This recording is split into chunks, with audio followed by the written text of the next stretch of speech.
In this video, I'm going to show you how you can easily reset lessons training on chess.com.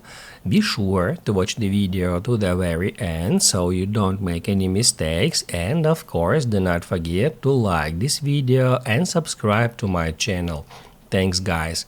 So let's get started, and first off, open up a web browser. Then go to chess.com and make sure you are signed into your chess.com profile.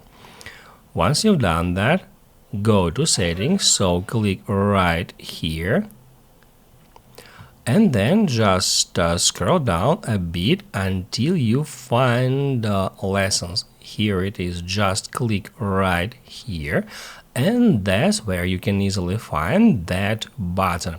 If you would like to reset your lessons training and start it from the beginning, just click at that button.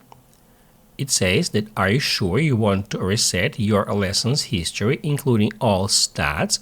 To continue and to reset it, click at yes. If this video helped you out, don't forget to hit the like button.